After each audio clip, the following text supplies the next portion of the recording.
So this is the public forum for Torrington Safety Action Plan. For last couple months, we have been working with the City of Torrington on this project. My name is Nancy Dara. I have my colleague Bob Gomez here. We are with VN Engineers, and we have been working with City on this project. So a little bit about the project.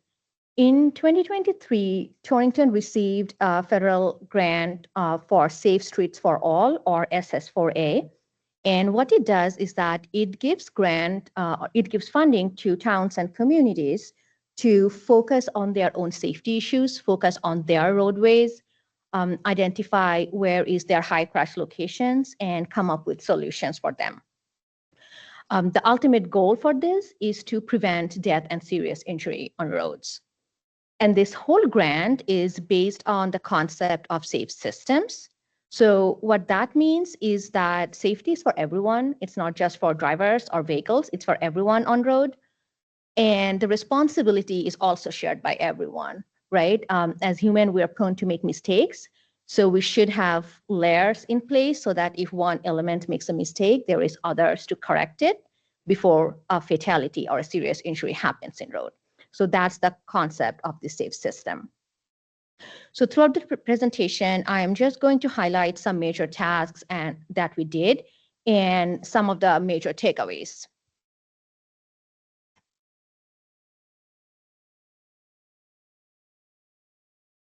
I see that some of you already grabbed some of the summaries. We also have a printout for the full report if you want to just take a look, and also some summary available. Okay, so let's start with leadership commitment. So the City of Torrington, the mayor and the city council, they are committed to safety. They are committed to providing safe roads for everyone in Torrington. And to that extent, in June 2025, the city adopted a Vision Zero resolution. So Vision Zero is a commitment that gained worldwide popularity. It started in Sweden, but a lot of the USA communities already adopted this. In Connecticut, I believe there is West Hartford, Westport, some other communities also pledged for Vision Zero, and now Torrington is also one of those communities. So the goal of this to have the leadership or the highest level of any town or community pledge to providing safe roads and also eliminate death and serious injuries by a certain time. So for Torrington, the City of Torrington is committed to reduce the traffic deaths and serious injuries by 50% by 2030, and then eliminate all deaths and serious injuries by 2035. And this project is one of the many efforts in trying to make that goal. Throughout this project, we reported to two different committees. One is the Technical Advisory Committee that had all the city staff. And we also had a Community Advisory Committee that had residents and also representatives from different interest groups.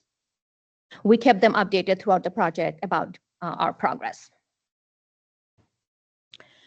We also did pretty great public outreach. We had a public survey that we distributed and got great responses. So thank you for that. That helped tremendously into this project. We also attended the Watermelon Festival, the Bike Pal event organized by the police department. Our team members walked through downtown, talked to the local businesses, because from the very beginning, we knew that this is your town and this is your project. So we wanted to make sure that your concerns are documented. So let's look a little bit into the crash data. From 2019 till 2023, there were 72 fatal crashes in Northwestern Hill Council of Government. They have 21 municipalities, and Torrington is one of them. And out of 72 fatal crashes, 20 happened in Torrington. There were 48 pedestrian crashes involving injury in Torrington, and also 16 bicycle crashes. So and also, just so you know, this does not include the interstates or the freeways. And if you look at the crash data, there were a lot of angle crashes, rear ends, and run off the roads. So that's not surprising. Those are usually pretty common, but also those are indicative of aggressive driving in a way, because a lot of angle crashes happened when the left turning vehicle just tried to run through and not give right of way to the oncoming traffic. The rear ends happen a lot when people are, following you too closely and they cannot stop in time. And then run off the road, obviously the driver's losing control and not being able to stop in time before they are off the road. For drivers' age, notice that age between 20 to 40, they had the highest number of getting involved in crashes. So then once we looked into the crash data and we got responses from the public survey, we ran some analysis without getting into too much into technical details. We ran crash analysis to come up with locations where we are seeing high number of crashes. And then also through the public survey, the residents told us where they feel unsafe in town. And then we combined both of these information and created the high injury network for Torrington. And what it does, it helps the town to prioritize where to invest so that the maximum safety benefits can be achieved. So again, when we combined this data, there were a lot of locations where people had high concern, they feel unsafe. And we also saw a lot of crashes in those locations. But then on the other side, there are also locations where people had, like they're telling why they feel unsafe, but we did not see that many crashes happening. And I think that's where public input is just so important, because if you feel unsafe at some location, you will try to avoid that location. And if there is not enough sidewalks or crosswalk, you will try to be away from it if you're walking, right? So obviously that's going to bring down the crash numbers because not enough people are there, but that does not make that location safe, right? So that's where the public input is so important. And we combined both of this information and we identified 65 locations. I think about 22 of these are roadway segments and the 43 are intersections. And that makes a high injury network. And this is a map for this. I'm sure none of this is surprising to anyone. So there's a cluster around downtown.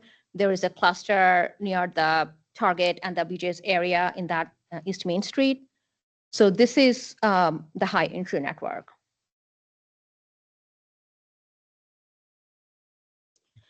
And then we also looked into some of the census data.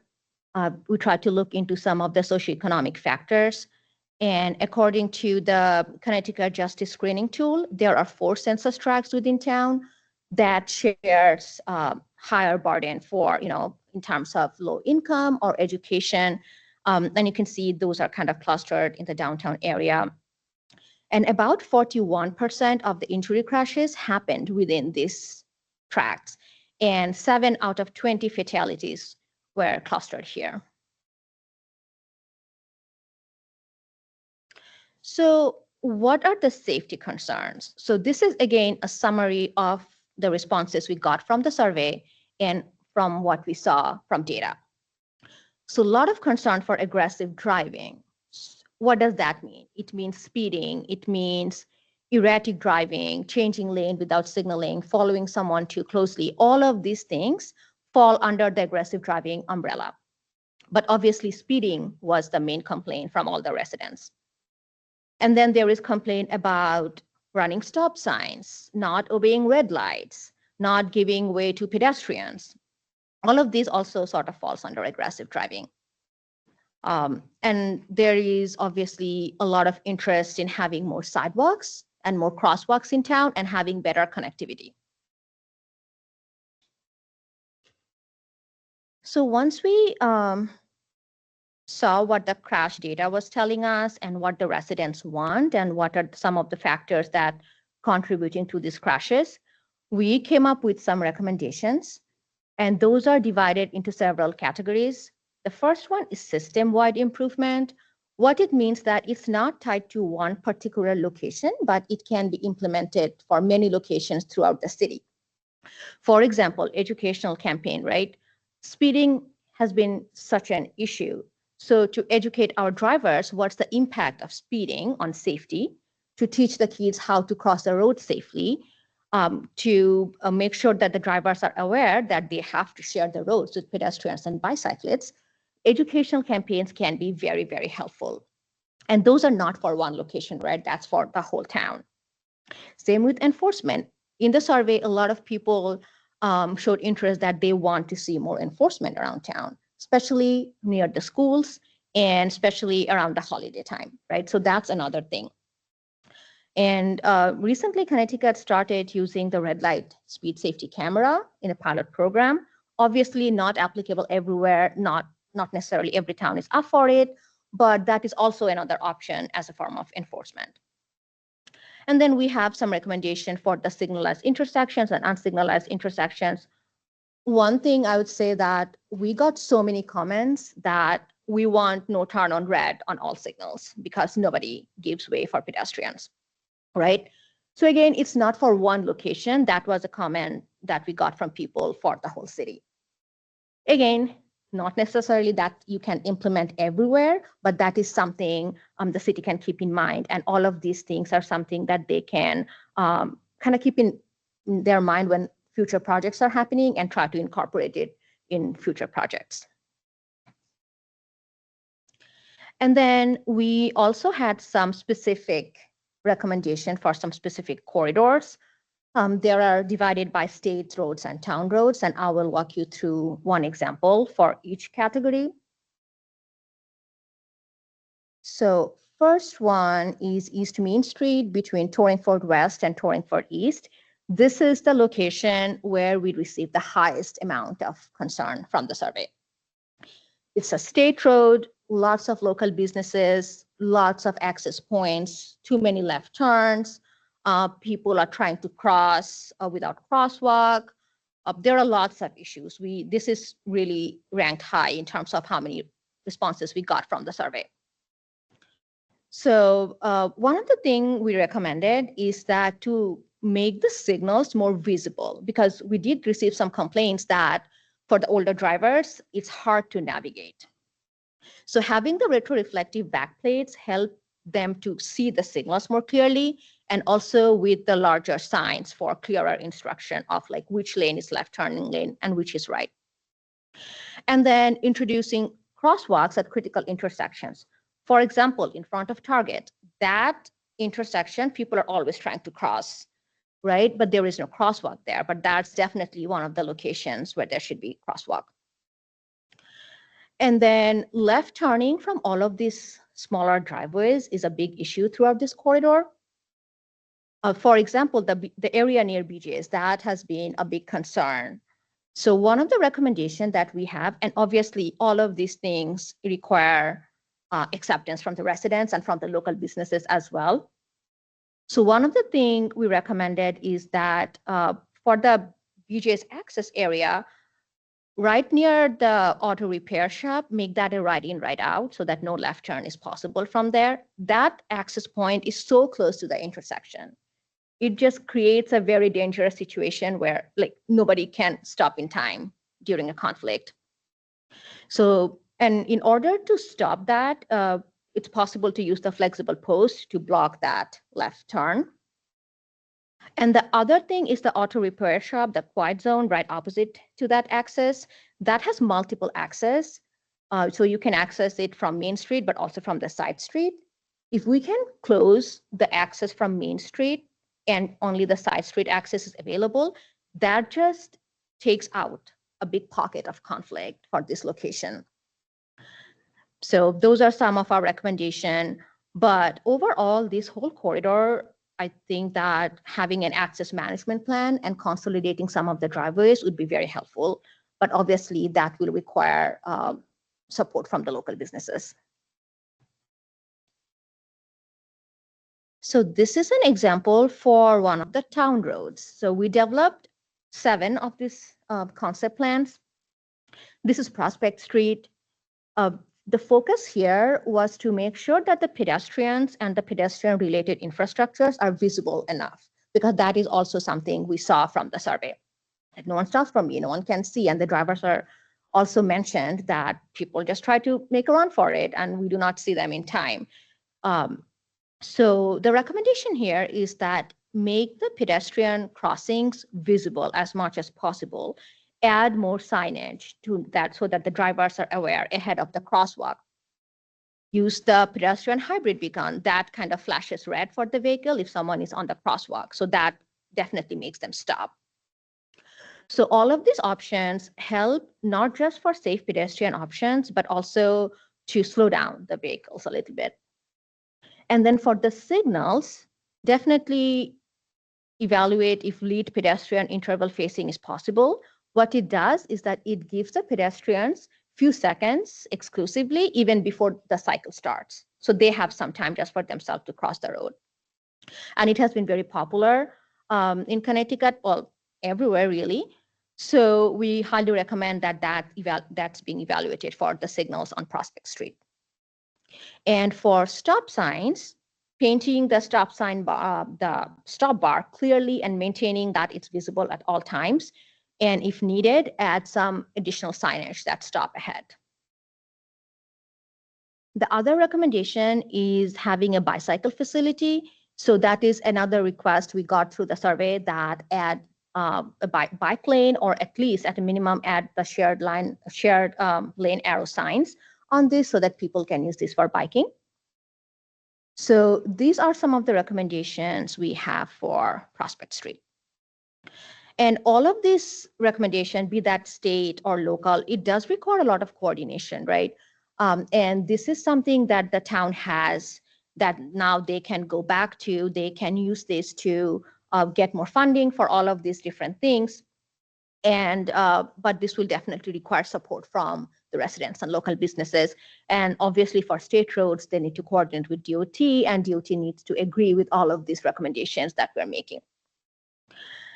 So we really try to recommend measures that are low cost, but can be maintained throughout the system, because it may sound very simple, that just a sign installation, but just installing the pedestrian warning signs throughout a corridor can be a very effective safety measure, even though it does not cost a lot of money.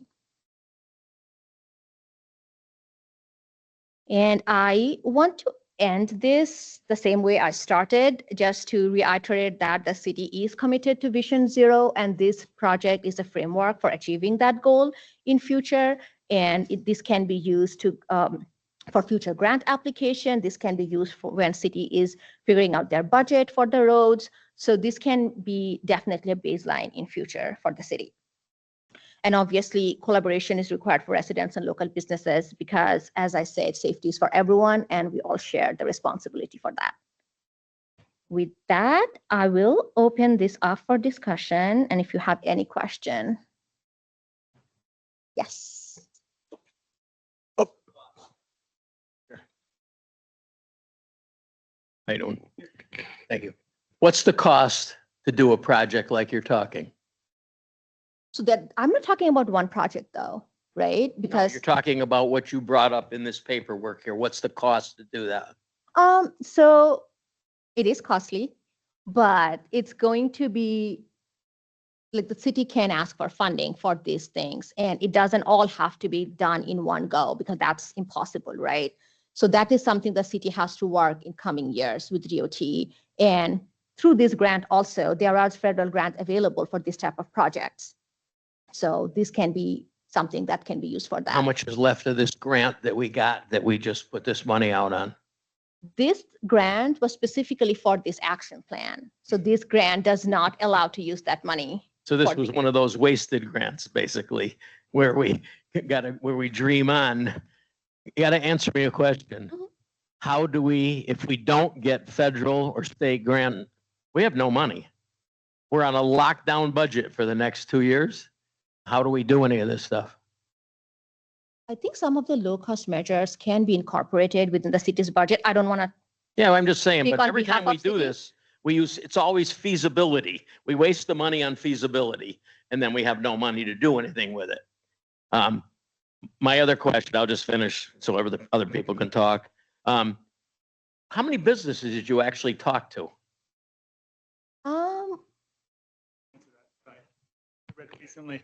So there was a couple different phases. So in the public outreach portion, ONG was a part of the community advisory committee. So they were involved in those conversations. Also, a lot of the Main Street businesses in the areas in downtown were approached during the public outreach forum, and they did small kind of informal interviews with folks throughout the downtown area. They kind of walked that whole area, Main Street, and beyond. Yeah. I'm in my garage is right in one of the worst intersections. There's more accidents on the corner of Calhoun Street, Main Street, Farley Place. One of the most, and nobody ever came and asked me anything. Nobody said a word. Right down to where my mother has been hit pulling out of there, because they don't have the proper written down what's parking and people think there's 3 lanes and there's 1. That I realize that's something that we have to think about, but we're always putting the cart before the horse, and if we don't have any money, and the state and feds, by the sound of what's going on now, aren't going to give anything. If it keeps going the way things are going right now, we're hearing every day that we're getting less and less money. Granted, I mean, I'm fine if you're thinking, that safety is always worth the best. If you save one person, you've done it. But then the final thing I have to say, I ride my bike a lot. And if you go on Prospect Street, it's like death. You're going down the road, you have a perfect bike lane. You're out in the middle of the traffic as soon as you get down near Vogel School. And right from there on through, and people are blowing horn, here you are, you were in a lane. That's one of the things you were probably talking about, but that makes no sense to me to have a bike lane and then stop it. And there's so many people running bikes now. Yeah, and that's a good point, because that was brought up in there about how once the Sharrows, those painted on lines, they become, it's not ideal there. Right. That design there, car and bike. Right. People have no idea what that means. Yeah. And I do want to speak to the point about the funding too. So when we initially applied for this project, it was through Safe Streets for All, as a larger federal DOT program. And so once you complete this plan, you're allowed to get into the queue to ask for more money for larger projects. Obviously, there's a lot of uncertainty now about it. But when we applied for the grant in 2022, it was kind of a different environment at that point. So that's why we kind of reoriented the final projects. Instead of being huge ticket line items that would have to get federal funding to happen, we kind of leaned it up and looked at things that maybe we can get smaller pots of money to do and actually have, noticeable, important impact with the limited money. That you're absolutely right. It's Some of the things you see are so great. These new things with the red or the yellow on the posts when you're coming up to an intersection or whatever. I mean, that is, with the reflective, Right. Some of that stuff is some of the best, especially even if you're out of town, if you're in a rural area. Boom, you come up, whether it's fog or whatever it is. And even downtown, we've been doing more and more. I noticed on Winston Road, they put some on the telephone poles, on the new poles. They're putting them on there where you see it. That kind of stuff makes sense. This so far is all state grant. This is all federal. It's a federal grant. Yeah. So the whole thing, yeah, it's federal. All I got. Thank you. Yep. Well, thank you for identifying this, and I agree with Nate. I feel like this is like the stepping stone, for the opportunity to apply for other grants. But I did want to say on Torringford Street, it's always been an issue, and I'm going to go back to when my mother was alive. East Pearl and West Pearl.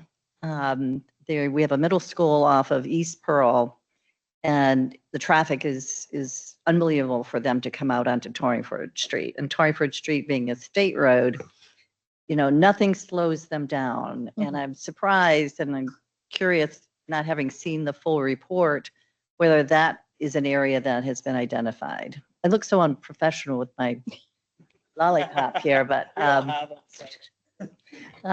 talking with my hands, but I do, I would appreciate to know if there's something in there that was identified as an issue. I live on Torringford and East Pearl. Torringford is like a racetrack. I It's think it did probably- show up. Because Did it it? seems very familiar to me. I actually just showed you one example from each category, but we do have a whole list. I feel like that is definitely one of the 65 locations, because what you're saying sounds very familiar, because I think we definitely saw that in the survey responses as well. Yeah. Right, they're offset.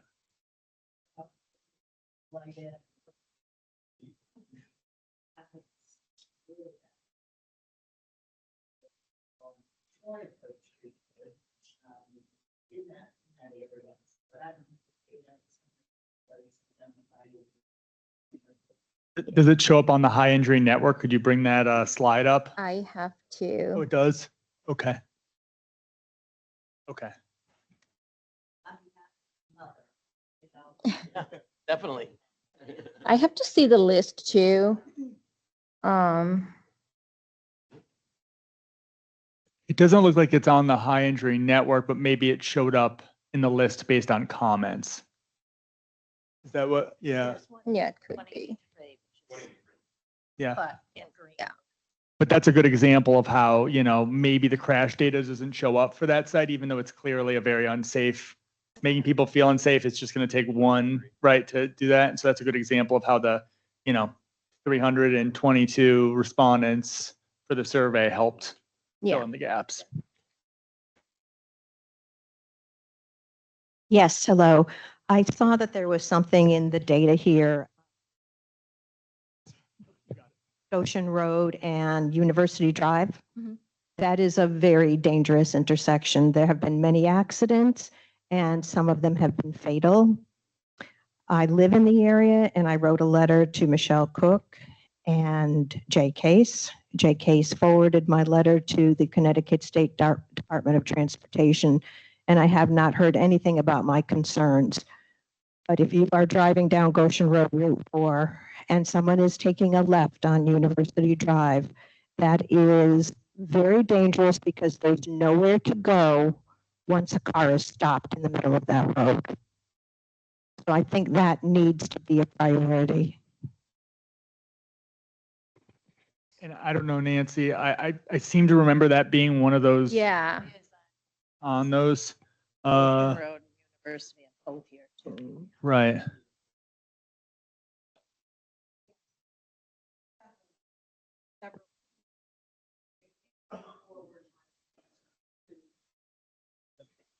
Yeah, I think we definitely looked into that. That's definitely part of the high injury network, that Gocham Road, yeah. Hi, I have a few questions and I've not been able to review this, but I look forward to. What are advanced stop bars?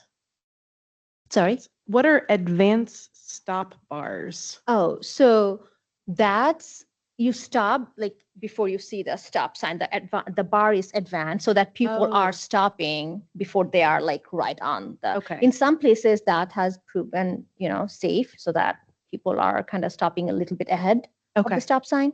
thank you. And from what I understood from your summary, Nate, was just that the kind of scope of what's possible maybe in this time is different than when the grant was first received, that maybe would be aiming for the high impact, lower cost projects, which is more signage based painting is what I'm hearing versus like redoing the downtown to have chicanes and Yeah, so pedestrian islands and sidewalks and medians. crosswalks, right? Those things are very much still possible. yeah. But say, for example, if we are proposing like a roundabout in downtown, that is not something this particular grant will fund. Right, I saw that it was a potential future feasibility. Yeah. So what like the next steps look like for this project? It's you all taking this feasibility report and applying for grants based on the report, or what is the next step?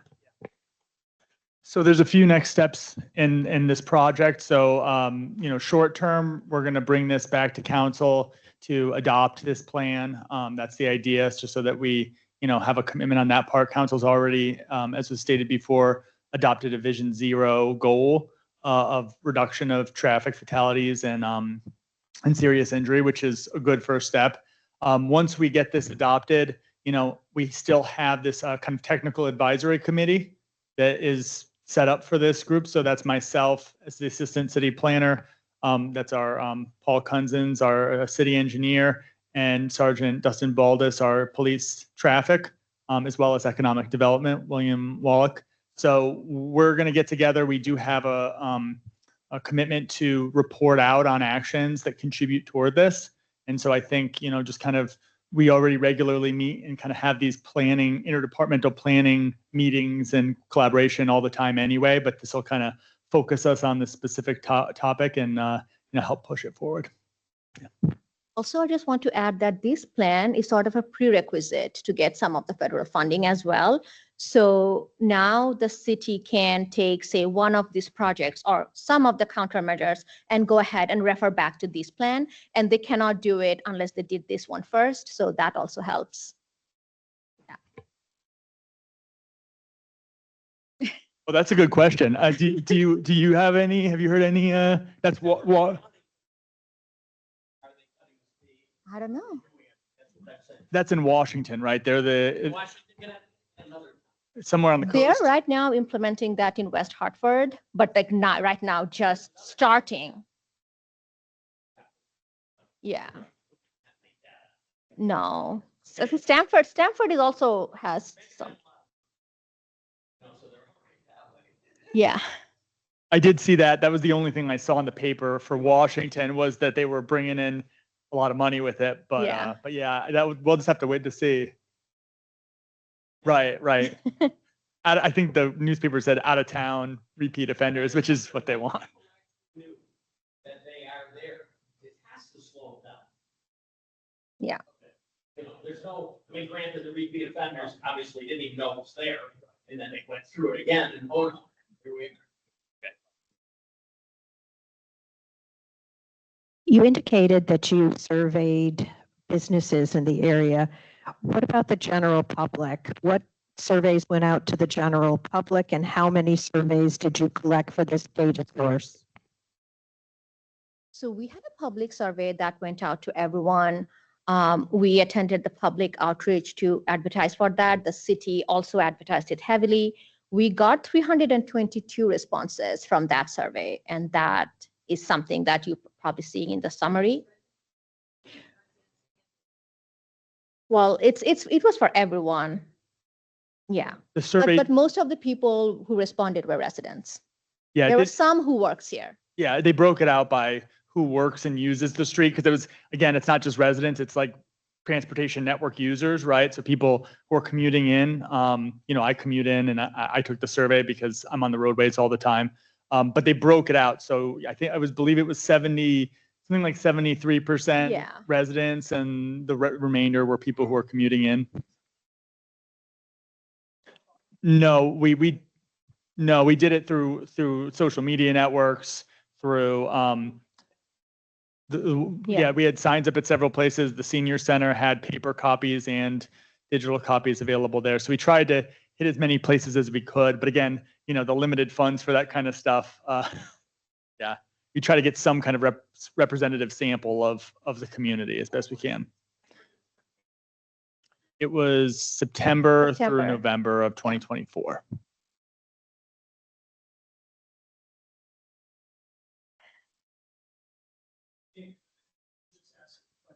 Yeah. I go to other cities, I definitely see a lot of rotaries everywhere, where when you have a complex intersection, like a bottom of East Main Street, Water Street area here would probably qualify to be a better organized rotary. Yeah. And that's a hot spot on your map here. The undertaking to do that would be quite immense, because I think I've threw this at Paul previously. He talks about the double peanut rotary. So he has names for everything, and he needs to do a traffic study to do that. but is that really from we have short-term fixes here to make it safer, but do we really need a more comprehensive fix to manage the traffic flow and manage the safety? Yes, definitely. And Okay. I think that is something that also has been already in works. Like that intersection has been talked about so many times. The state knows about it. And I believe there is also like a preliminary plan for a roundabout there already that the state was trying to evaluate. Yes. But Yeah, we obviously, have a lot of intersections. I would highlight that one, at BJ's at Cumberland Farms. Yeah.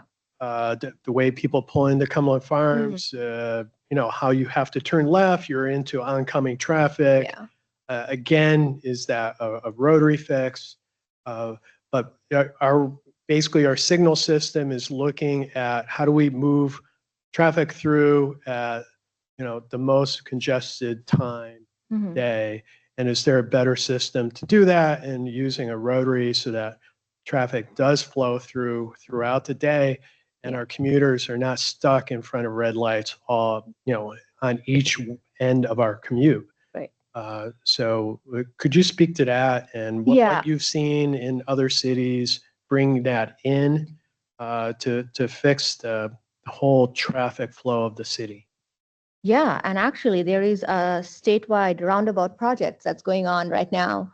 Connecticut DOT identified several locations throughout the state where they want to convert those intersections to roundabouts just because they just operate so well, right? There are less conflict points, no one is stopping, everyone is constantly moving, so there are less delays. The other side of that it's very expensive, right? Each roundabout, any sort of geometric improvement is very expensive. Also, not all communities agree to accept that because, right, so that is definitely something it has to come from the residents if they really want it, because roundabouts can be very safe. They are safe, they reduce delays a lot, but it's of no use if the people who live in that community hates it and do not want to use it, or, so the public acceptance has been a big deal in terms of introducing roundabouts. But they are becoming very popular. And as I said, there are like a statewide project going on right now. So I'm sure we'll see more and more of that. Yeah. Yes. We actually did recommend that, but as a long-term solution for the Main and Water Street. And I guess I'll reiterate, obviously funding overhangs everything here. The part of the point of this report is that we did highlight sort of low cost things that the city can accomplish on city streets. However, we tried to be inclusive of some of these larger projects as well, just so that when we're out there looking for funding, we can tie it back to the plan. But we don't want to put all our eggs in that basket. So we're trying to get under this plan as many projects at as many scales as possible so that we can kind of access whatever funding is available.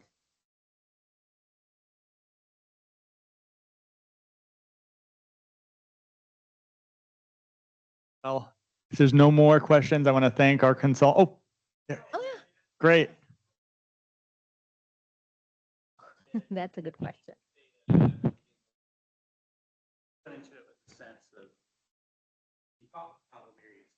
So I am the assistant city planner and I have almost no transportation planning experience. So I'm going to actually bounce that question over to Paul because he is our city engineer. So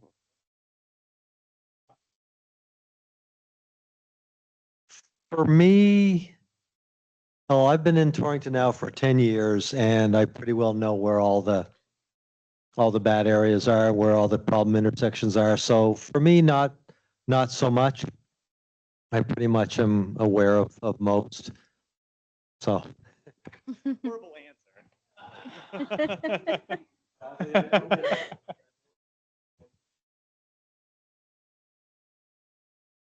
I should know, right? Right, that's a good thing. I guess that this isn't a question, but more a hope, which is that as someone who cycles, walks, and then drives as little distractedly as possible, I know that physical modifications of the road are what make me pay the most attention, more than signs, more than paint. Just the fact that Church Street has been under construction for like a long time, I've been taking that corner a lot slower. because there's cones, because there's a narrower roadway. And I know that that's more expensive, but my hope would be, even if there are lower cost solutions like bollards that make a curb extension for, to make a crosswalk shorter, that, you know, we could look at examples of other cities that have done that, because that's, at least as a driver who also very much values pedestrian and cyclist safety selfishly, I'll admit that those are the things that make me pay the most attention. And so I'm grateful to, I realize that budgeting and funding is the biggest challenge in this. And I guess I'd say public perception too, probably. To that point, I'll just respond to that really quickly. We do have, you know, we have some projects that have been happening, or many projects that have been happening that Paul has been overseeing over the past few years that you know, before this project have identified issues and tried to correct them.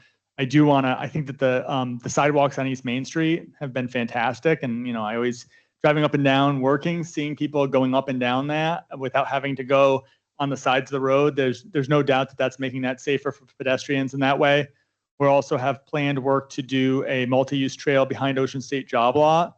And so there'll be improvements to the North Elm, McDermott crosswalk there for pedestrians. And that whole intersection with Farley and McDermott was like this big open area. We've used paint to kind of shrink it down. And that's going to actually, that was a pilot. And now we're going to actually install those as full, modifications. So we are, working slowly where we can and where we have bonding money available already.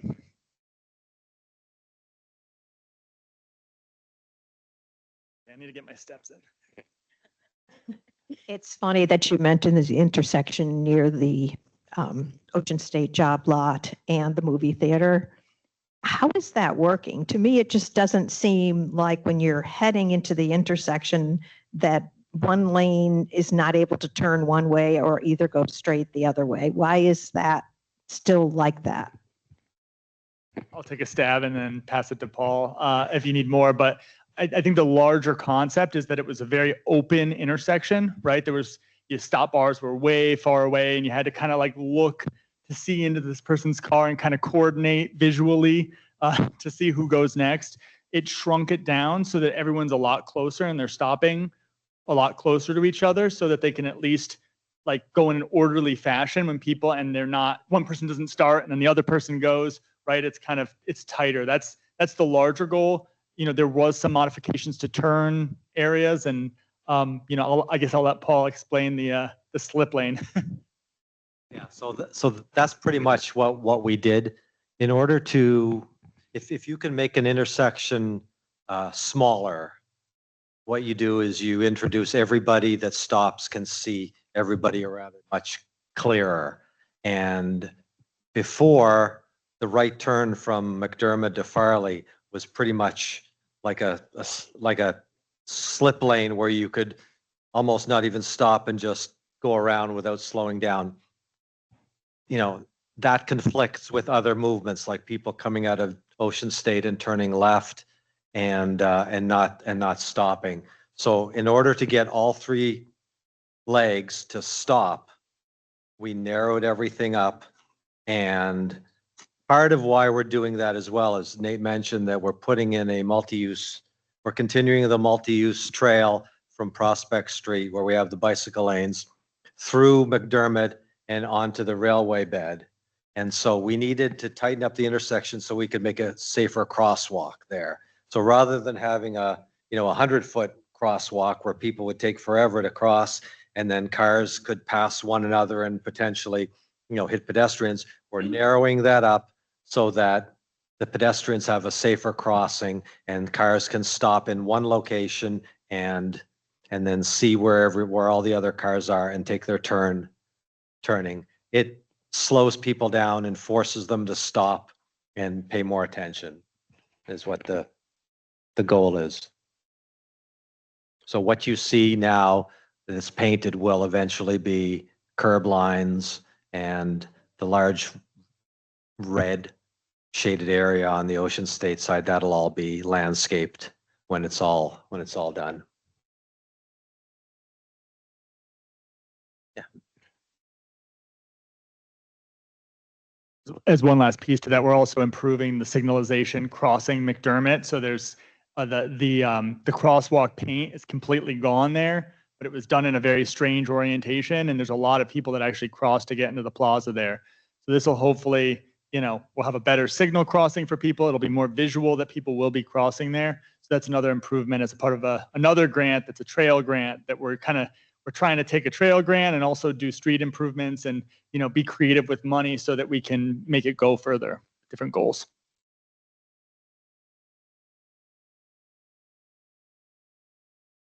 Paul? All right. Well, I just want to thank our consultants. VN Engineering and VHB was a partner on this. They did a great job with this report. We're very pleased and we're really excited to take next steps. We have our comprehensive plan update hopefully coming up soon, and this will definitely be a component to that as well. Our city planner's here, so he can take note of that. And yeah, we're looking forward to putting this into action. Thank you so much.